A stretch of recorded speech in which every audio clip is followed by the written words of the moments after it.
चंद्रकांत चषक फुटबॉल स्पर्धेत आज सायंकाळी 4 वाजता पेटीएम अ विरुद्ध रंकाळा तालीम मंडळ यांच्यात सामना झाला. सामन्याच्या 8व्या मिनिटाला पेटीएमच्या प्रथमेश हेरेकर यानं मैदानी गोल करत संघाला आघाडी मिळवून दिली. यानंतर लगेच 14व्या मिनिटाला ऋषिकेश मेथे पाटीलच्या पासवर प्रथमेश हेरेकर यानं गोल करत संघाला 2-0 अशी आघाडी मिळवून दिली. सामन्याच्या 14व्या मिनिटाला पेटीएमच्या प्रतीक पाटीलचा स्वयं गोल झाला. रंकाळा संघाकडून गोलफेडीचे अनेक प्रयत्न अयशस्वी झाले.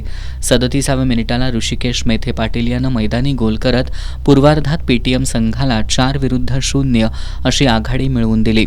उत्तरार्धात सुद्धा रंकाळा संघाकडून गोलफेडीचे प्रयत्न झाले.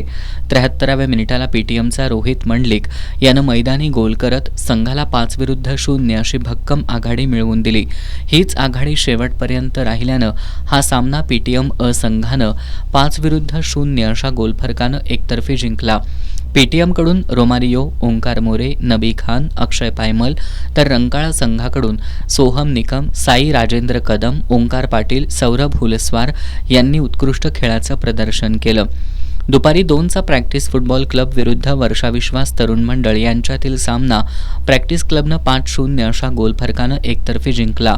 उद्या सायंकाळी 4 वाजता दिलबहार तालीम मंडळ विरुद्ध फुलेवाडी फुटबॉल क्रीडा मंडळ अशी लढत होणार आहे.